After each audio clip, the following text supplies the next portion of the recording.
Picture this. You're standing in the ruins of everything you built. Your career shattered.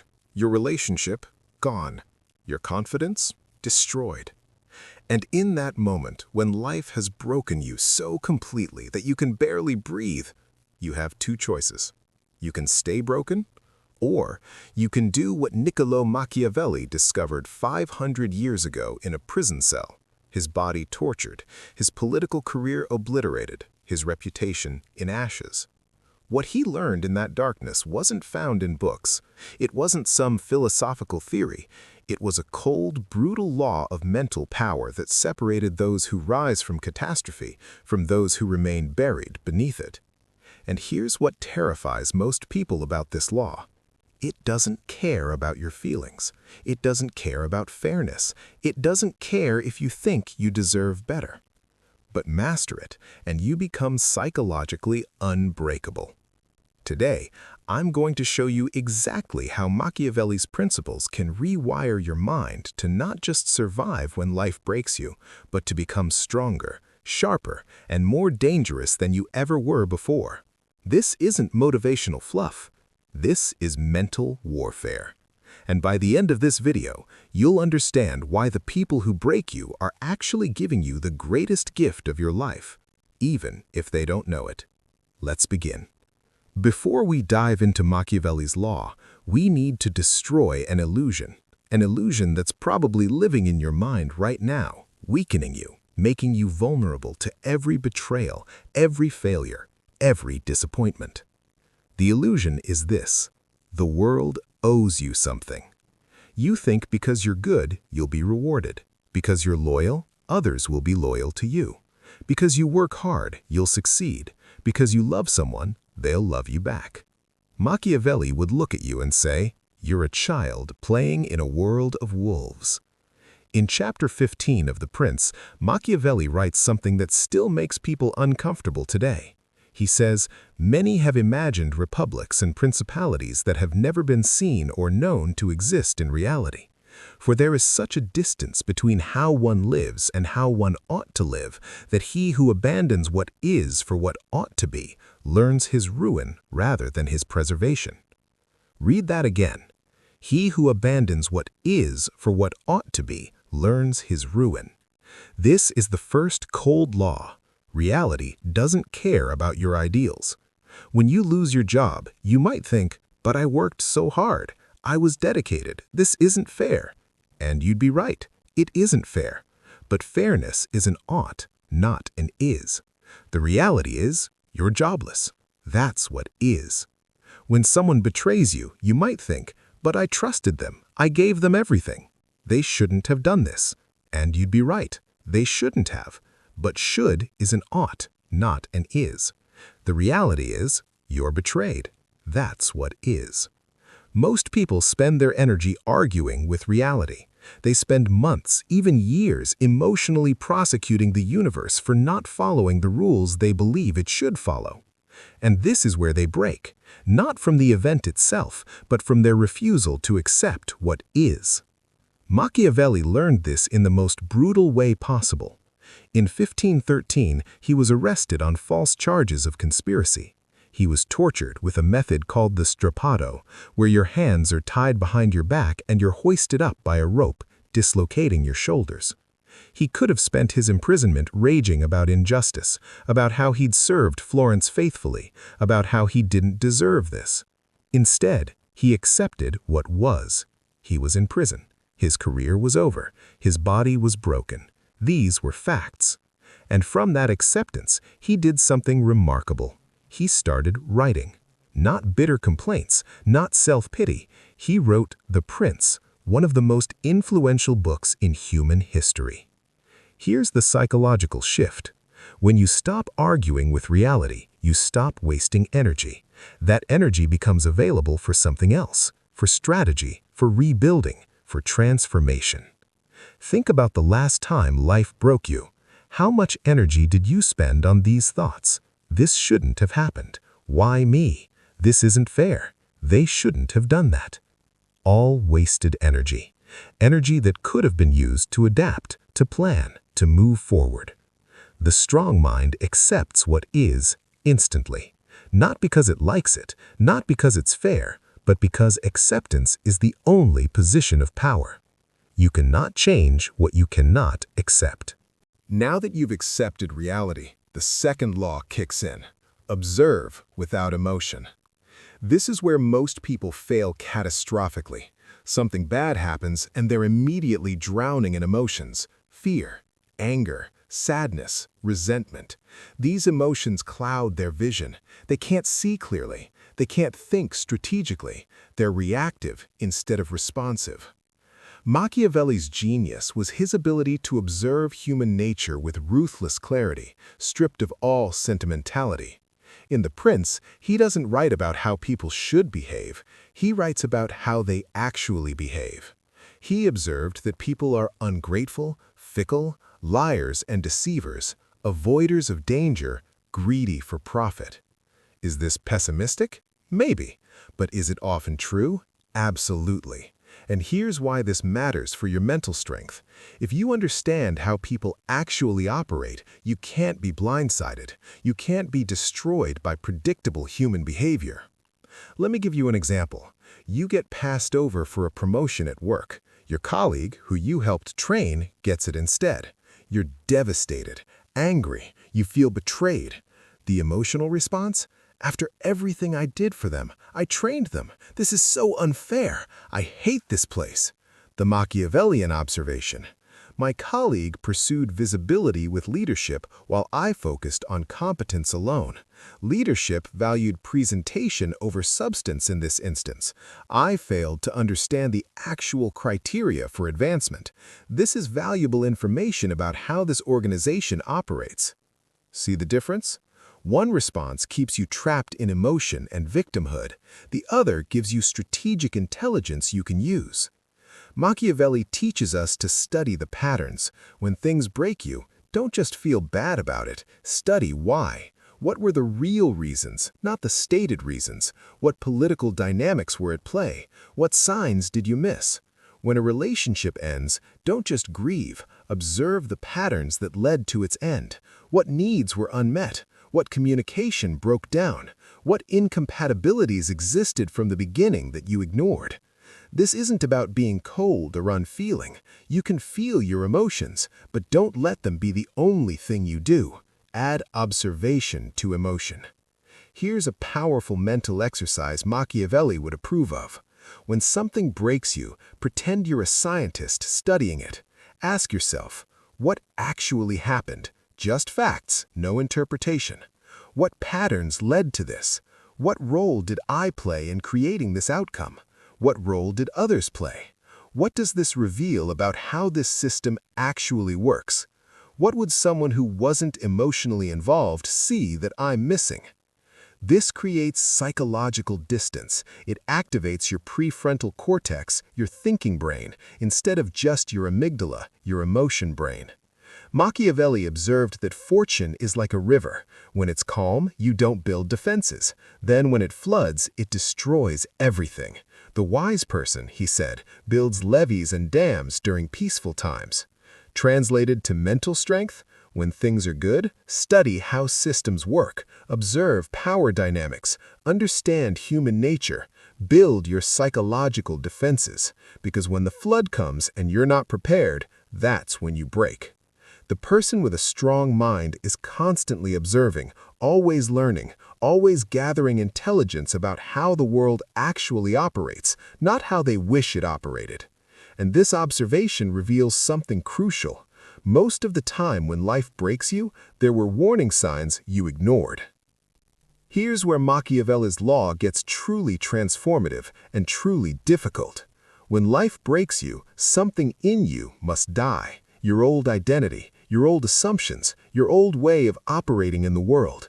These things got you broken. They're insufficient for your survival. Most people resist this death. They cling to who they were. They want to go back to normal. They want to rebuild exactly what was destroyed. This is a catastrophic mistake. Machiavelli understood that adaptation is survival. In chapter 25 of The Prince, he writes about fortune and how it destroys those who don't adapt to changing times. He gives the example of Pope Julius II, who was successful because his aggressive, impetuous nature matched the times he lived in. But Machiavelli notes that if circumstances had changed, Julius would have been ruined because he couldn't change his nature. Then Machiavelli says something profound. I certainly think it is better to be impetuous than cautious, because fortune is a woman, and it is necessary, if one wants to hold her down, to beat her and strike her. Now, set aside the 16th century misogyny in the metaphor. The principle underneath is this: fortune favors the bold who adapt to circumstances, not those who rigidly stick to one approach. When life breaks you, it's telling you something. Your old approach doesn't work anymore. The person you were is insufficient for the world you're now in. This is terrifying because your identity feels like who you are. Letting it die feels like dying. But here's the secret the strong understand. You are not your identity. You are the awareness beneath it, and you can choose to become someone new. Let me tell you about a concept Machiavelli would recognize: psychological molting. Snakes shed their skin, crabs shed their shells. They must to grow. The old structure becomes constraining. It must be discarded. When you lose everything, you have an opportunity most people never get. You can shed the identity that was limiting you and build something new. You were a loyal employee who believed hard work was enough. That identity got you laid off. It has to die. The new identity might be an independent thinker who understands organizational politics and builds multiple income streams. You were a trusting partner who believed love conquered all. That identity got you heartbroken. It has to die. The new identity might be a discerning person who loves deeply but recognizes incompatibility and protects their peace. You were someone who avoided conflict to keep the peace. That identity got you taken advantage of. It has to die. The new identity might be someone who sets boundaries and accepts that not everyone will like them. This isn't about being cold or unfeeling. It's about evolving past naivete. Machiavelli himself went through this transformation. Before his imprisonment and torture, he was an idealistic diplomat who believed in republican virtue and the goodness of political systems. His experiences shattered that identity.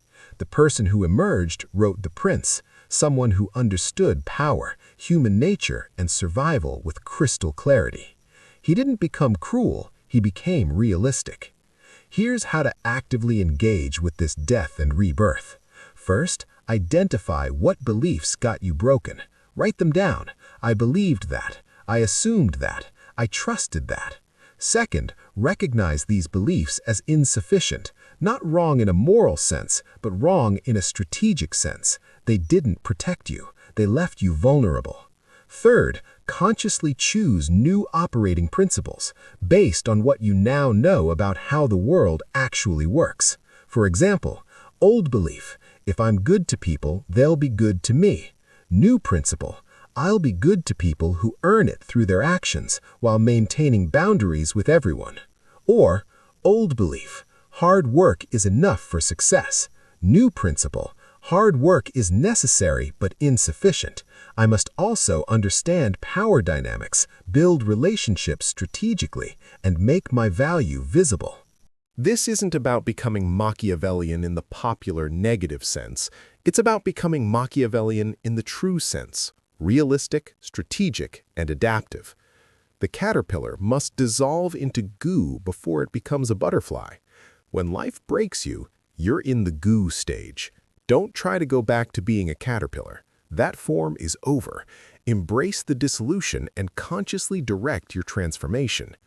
Who do you want to become? Not who were you, but who do you need to be to thrive in the world as it actually exists? This is the power hidden inside catastrophe.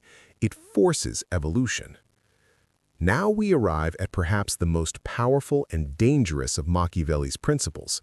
Pain is not something that happens to you, it's a resource you can use. This will sound harsh. It will sound cold, but it's also profoundly liberating. Machiavelli wrote The Prince while in exile, his career destroyed, his body tortured, his reputation ruined. He took his pain, his humiliation, his failure, and he transformed it into a work that has influenced leaders, thinkers, and strategists for 5 centuries. He weaponized his suffering. Not in a vengeful way, but in a creative way.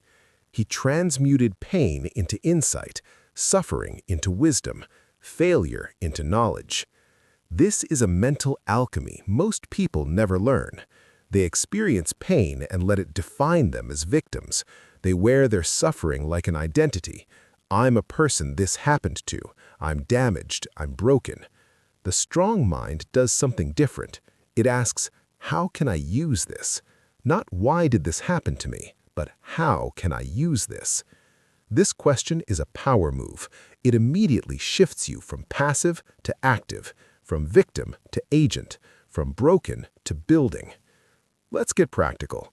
You've been betrayed. Your pain is real. Your anger is justified. Most people would stay in that state, nursing their wounds, telling the story of their betrayal over and over. But what if you weaponized it? The pain of betrayal teaches you about trust, about reading people, about seeing through facades, about recognizing red flags earlier. This is extremely valuable intelligence. Every person who betrays you is giving you a masterclass in human nature. They're showing you what certain patterns of behavior lead to. They're teaching you what you missed, what you ignored, what you rationalized. This is painful knowledge, but it's also powerful knowledge. You've been fired. Your pain is real. Your fear is justified. Most people would spend months in bitterness and depression. But what if you weaponized it? The pain of job loss teaches you about organizational dynamics, about your own weaknesses, about market realities, about the importance of financial resilience, about which skills you need to develop. Every failure is a data point. Every rejection is feedback. Every loss is a lesson, but only if you extract the intelligence from the pain. Machiavelli teaches us that the person who can endure and learn from hardship becomes formidable. In chapter 12 of The Prince, he talks about how princes who rely on fortune are ruined when fortune changes, but those who rely on their own virtue, their own capability, built through struggle, maintain their power. He says, those who rise to power through fortune have less trouble rising, but more trouble maintaining power because of the hardships they have endured. The hardships you endure are building something in you: psychological muscle, mental resilience, strategic intelligence, but only if you engage with them actively. Here's a powerful practice: the pain on it. After something breaks you, after you've felt the emotions, after you've accepted reality, sit down and extract every possible lesson and resource from the experience. Ask yourself, what did this pain teach me about myself? What did it teach me about others? What did it teach me about how systems work? What skills did I discover I need? What weaknesses in my strategy did it expose? What strengths did I discover I have? How can I use this knowledge going forward? Who would I have to become to ensure this never happens again? Your pain contains intelligence. Most people feel it, and that's all. The strong mine it for every insight it contains. Think about this. Every great leader, entrepreneur, artist, or thinker you admire has been broken at some point. What separates them from people who stayed broken is this: they used it. J.K. Rowling used the pain of poverty and rejection to write Harry Potter with desperate focus. Steve Jobs used the pain of being fired from Apple to start Next and Pixar, returning to Apple stronger and wiser. Nelson Mandela used 27 years of imprisonment to develop the wisdom and moral authority that would end apartheid. Your pain is either wasted suffering or it's the fuel for your transformation. You choose. Machiavelli would tell you, fortune will break you. Count on it. The question isn't whether you'll be broken. The question is what you'll build with the pieces. We've talked about accepting reality, observing without emotion, letting old identities die, and weaponizing pain. Now we need to talk about defense. Because once you've rebuilt yourself, life will try to break you again and again. This is the nature of existence. Machiavelli understood that power without defense is temporary. In The Prince, he dedicates multiple chapters to fortifications, armies, and defensive strategy. But the most important fortress isn't external, it's mental. The strong mind builds psychological fortifications that make it extremely difficult to break. Machiavelli teaches us several principles for this mental fortress. First principle: never depend entirely on fortune or on any single thing. In chapter 24, Machiavelli criticizes Italian princes who lost their states, saying they had a common defect in their armies or relied too heavily on fortune. Translated to your life, never build your entire identity, happiness, or security on one thing. Not one job, not one person, not one skill, not one source of income, not one belief. When that one thing breaks, you break completely. The person with a strong mind diversifies their psychological portfolio. Multiple sources of meaning: work, relationships, hobbies, growth, contribution. Multiple skills, so they're never obsolete. Multiple relationships, so they're never isolated. Multiple income streams, so they're never financially helpless. Multiple identities: parent, professional, creator, friend, learner. When one thing fails, they have others to stand on. They bend, but they don't break. Second principle: control what you can control, release what you cannot. This is the essence of Stoicism, which Machiavelli would recognize and respect. You cannot control what others do. You cannot control the economy. You cannot control accidents, illnesses, or natural disasters. But you can control your response, your preparation, your adaptation, your attitude. The person with a weak mind wastes energy trying to control the uncontrollable. They make themselves crazy trying to control other people's opinions, other people's choices, market forces, or random events. The person with a strong mind focuses their energy laser-like on what's actually in their control: their skills and knowledge, their daily actions, their standards and boundaries, their perspective and interpretation, their physical and mental health, their preparation for foreseeable risks. This isn't resignation, it's strategic focus. It's refusing to fight battles you can't win so you can dominate the battles you can. Third principle: maintain psychological independence. Machiavelli warns repeatedly about dependence. Princes who depend on mercenaries lose. Princes who depend on other powers lose. Princes who depend on being loved lose. You must build a mind that doesn't need external validation to function. This is difficult. We're social creatures. We want to be liked, appreciated, understood, supported. But the moment you need these things, you're vulnerable. Anyone who can give them can take them away. Anyone who can take them away can control you. The strong mind wants connection, but doesn't need it for basic functioning. It enjoys appreciation, but doesn't require it for self-worth. It values love, but isn't destroyed by its absence. How do you build this? By developing an internal validation system, by defining your own standards of success and living up to them, by building competence that gives you confidence independent of others' opinions, by practicing being alone with yourself and being okay with it, by developing a relationship with yourself that's so solid that other relationships enhance your life but don't define it. Fourth principle: prepare during peace for war. Machiavelli says in chapter 14, a prince must have no other objective, no other thought, nor take up any profession but that of war, its methods and discipline, for that is the only art expected of a ruler. For you, this means when things are good, prepare for when things are bad. When you have money, save and invest. When you have a job, build skills and networks. When you're healthy, build habits that maintain health. When relationships are good, build communication skills and emotional intelligence. Most people do the opposite. When things are good, they relax completely. They assume it will always be this way. Then, when catastrophe hits, they're completely unprepared. The strong mind knows the storm is coming. Maybe not today, maybe not this year, but it's coming. Job loss, market crash, illness, betrayal, loss, death. Not from pessimism, but from realism. So, they prepare. They build reserves. They develop skills. They maintain fitness. They nurture relationships. They study, learn, and grow.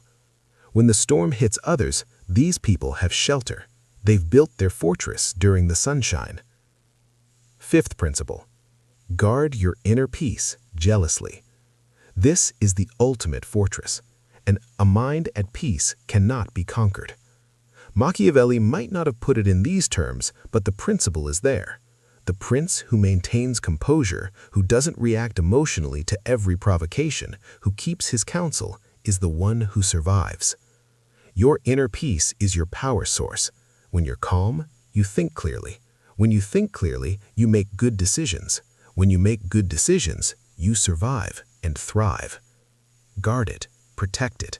Don't let toxic people, toxic environments, toxic thoughts, or toxic media destroy it. A strong mind is a fortress that decides what gets in and what stays out. Everything we've discussed so far leads to this. The strong mind plays the long game. Machiavelli understood that power is built over time through sustained strategic action. Quick fixes don't work. Emotional reactions don't work. Short-term thinking doesn't work. In The Prince, Machiavelli repeatedly emphasizes thinking ahead, planning for contingencies, building foundations that last. When life breaks you, your first instinct is to fix it immediately, to make the pain stop right now, to return to normal as fast as possible. This is short-term thinking, and it leads to poor decisions. Taking the first job that comes along because you're desperate, even though it's wrong for you. Getting into a new relationship immediately because you can't handle being alone, even though you haven't healed or learned. Making desperate moves for quick money that compromise your integrity or long-term interests. The strong mind resists this urgency. It asks, what's the right move for 5 years from now, not just for right now? This requires something most people don't have: delayed gratification and trust in the process. When Machiavelli was in exile, he could have begged for his position back. He could have compromised his principles to regain favor. He could have taken whatever work he could get. Instead, he invested his time in writing, in studying, in thinking deeply about power and human nature.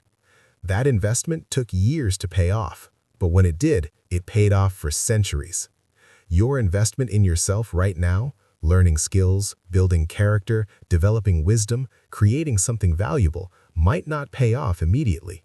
You might spend a year rebuilding and see minimal external results. You might invest in learning and not see immediate returns. You might work on yourself and have people question what you're doing. But if you're building something real, something solid, something valuable, the payoff will come. The long game means thinking in years, not days. When you're broken, the pain feels like it will last forever. It won't. But healing, rebuilding, and transformation take time. Give yourself that time. Compound effort.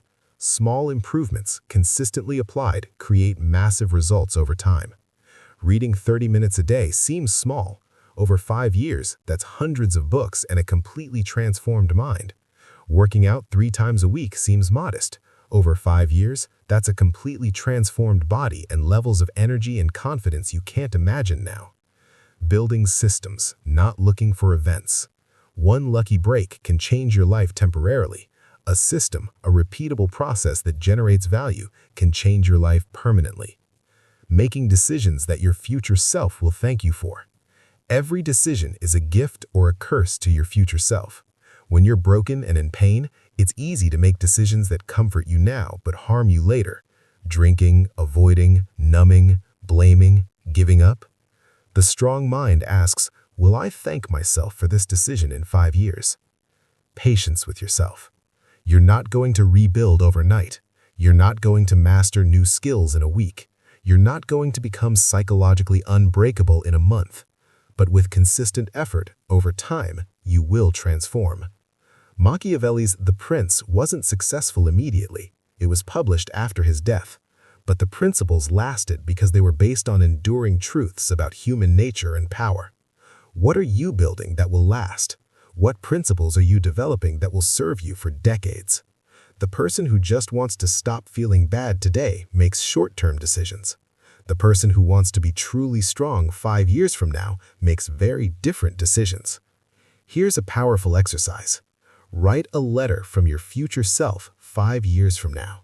Describe who you've become, what you've built, what you've overcome, what you've learned.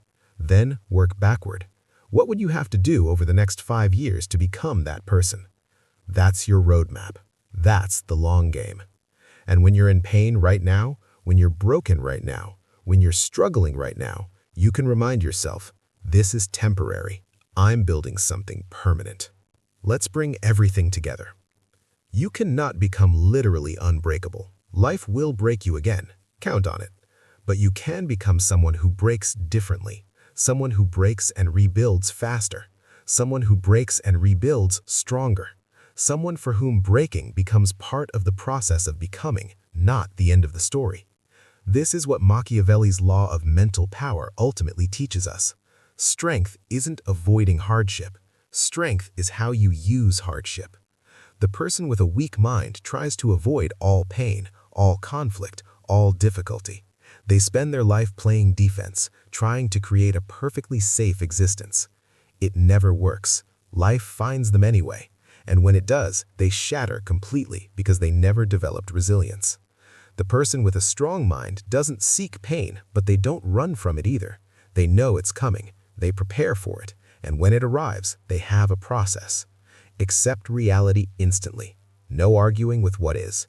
Observe without drowning in emotion. What actually happened? What patterns led here? Let the old identity die. Who you were is insufficient. Who will you become? Extract intelligence from pain. What is this teaching you? Build your fortress. Diversify. Prepare. Guard your peace. Play the long game. What do the next 5 years require? This process doesn't make breaking painless, but it makes it productive. Every time you go through this process, you get better at it, faster at it, more skilled at it. The first time life breaks you, it might take years to rebuild. The second time, maybe a year. The third time, maybe months. Eventually, you become someone who can be knocked down and stand back up in days or weeks, stronger than before. This is psychological anti-fragility. You don't just resist breaking, you gain from it. And here's the final secret.